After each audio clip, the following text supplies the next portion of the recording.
I am going to be an amazing teacher. So at WGU, every time I hate ending videos. What is happening? My host teacher is amazing. Yeah, this is not working. And I'm a little bit weird. Yeah, I'm gonna need some help. It's like not even funny. Hey guys, welcome back to my channel. Today I wanted to dive into my student teaching process with you. I want to take you from the moment that I found out what school I'd be doing my student teaching at all the way until the end of my student teaching. So at this point, it is March 2020, and I finished my student teaching about a year ago. I finished the end of March of 2019. So it's been a while. I wish I had time earlier to do this video, but I didn't, so here we are now. It took quite some time for me to get my placement for student teaching. We all know that WGU is like a unique process, it's a unique school, so the student teaching aspect can be a little bit more difficult for getting placed. What WGU does is it gives you like an option to pick different school districts that you would be interested in. There's actually a really cool interactive map that they have in your student teaching folder on your WGU portal. So essentially there's like a map of where you live in your surrounding areas, and it tells you what schools will accept WGU students, will not accept WGU students, and the schools that they have not yet built a relationship with. So where I'm from, there was not a whole lot of districts that have had a relationship with WGU. So I had to give quite a few districts. Luckily where I live, I mean, there was a good 8 districts around me that were close enough that I could travel to every day. So I initially gave them a list of 3 towns, the town I lived in, and then a few surrounding towns. This was probably November 2018. My placement coordinator was not getting anywhere with these districts. Nobody was returning his calls, nobody was getting back to him. So he was like, are there any other districts that you'd be interested in? So I gave him a few other districts, and I was like, these were districts I really wasn't considering, but they're still close enough where it wouldn't be an issue for me to drive there every day. So I believe it was a Thursday night, I gave him my list of districts, and then the next day he called me and he was like, this district accepted you, this elementary school accepted you, and you are good to go. We'll have more information to you by next week. So I was like, whoa, like I already had caught placed somewhere. At the time, I didn't know what grade I would be doing, the specific name of the school. All I knew is the district name, which was pretty close. It's actually a town I used to live in, so I was pretty familiar with it. So I was actually really looking forward to it. So over the next few weeks, I got the grade that I'd be student teaching in, the name of my host teacher, and I got the name of my clinical supervisor. So I immediately got into contact with my clinical supervisor and my host teacher.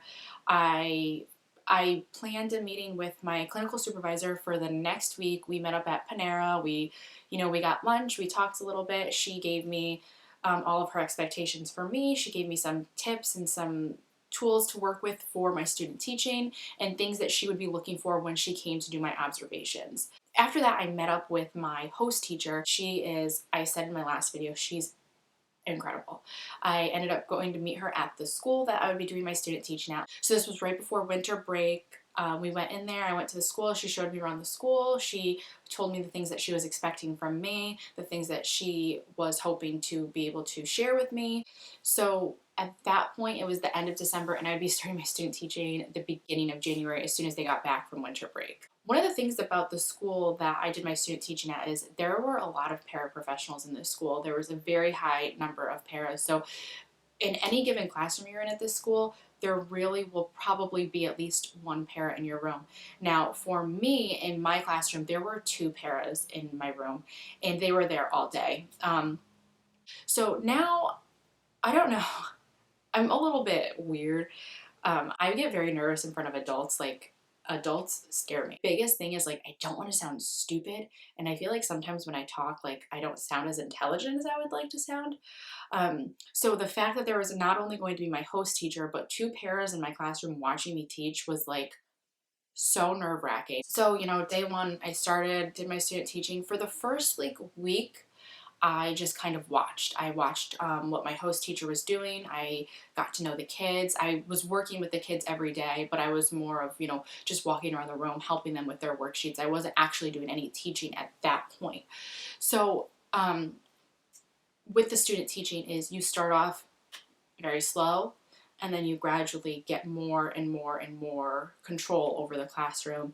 And then once you hit like a midway point, you start slowly giving that control back to the host teacher. So that way it's a smooth transition, not only for you, but for the kids. So at that point I started, just bringing the kids to their specials or bringing them to lunch and all this. And then slowly I started gaining like a subject. So like my first subject, I did like our word work, which was the shortest lesson of the day.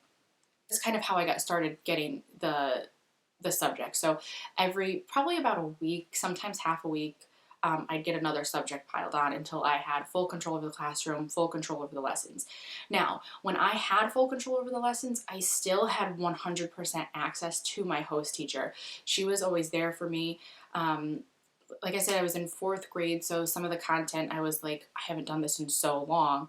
So she was there to help me and to give me tips on like how to get through to students, because it's so easy.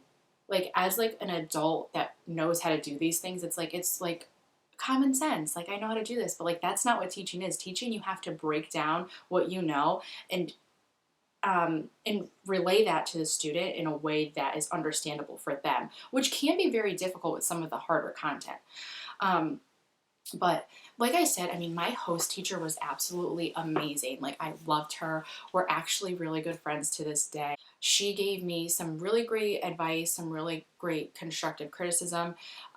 If I did something that maybe it sounded confusing, she would just say, next time you might want to try to explain it like this. And it was like, I mean, it's so helpful to have someone who's actually like there to help you learn. Like I know some people have had host teachers who just kind of didn't really care, and they were just like, oh good, like I have someone to watch my class for the next 12 weeks, like you know what, I'm gonna go do what I need to do to prep. And my host teacher was not like that at all, and she would sit down with me and help me work through it. She would see what my ideas were on it. So then eventually I ended up teaching full time. Obviously I had all the subjects, the classroom was mine. Academically, I did everything with the students. I assigned homework, I assigned when the tests were going to be, I did everything that a teacher would do. And let me tell you, like, it is hard. There is so much that goes into teaching. You are bringing it home with you every night. I was there until 5 or 6 every night. You spend hours getting everything ready for like one subject and for this one lesson, and it's like you have to do that for every single day. But I mean, I knew what I was getting into and I loved every second of it. The pairs that were in my room, I became very good friends with them. They're like some of my best friends today, and it actually ended up being really awesome having them in my classroom and just being there for me and being such a big support. It actually made it a lot easier for me and encouraging, and they were just so amazing. So I mean, overall my student teaching experience was absolutely amazing. My host teacher was amazing, my clinical supervisor was amazing. It was just like a really great experience all around.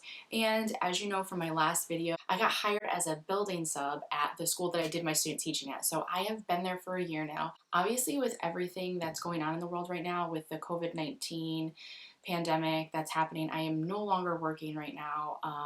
As a building sub, there's really not anything for me to be doing in the school or in the classroom. So I'm kind of just hanging out and waiting for this all to pass. But I am still employed by that school district. I absolutely love it there. So as far as my student teaching goes, it was an amazing experience. I really loved it. It's hard and it is time consuming and you're there late. But I gained a very amazing friend through WGU, and I had her support for all of my student teaching, which was amazing to have her in the same school as me, who's going to the same school as me, and we're finishing our degree together. And it was just really amazing to make that connection as well. So I have my student teaching binder here. I have not opened it since my student teaching, but this is it. It's pretty thick. This has all my lessons in it for 12 weeks. Wow, yeah, I haven't even opened this up since last year, but I will be doing a review of all of that. Also, I wanted to note that for my student teaching, I did all the professional developments that my host teacher had to attend. So I was at every professional development meeting. It was really cool because it was actually fourth grade's year for a new rollout for a writing and reading unit. So I got to go and like watch all these teachers from my district like learn this new unit.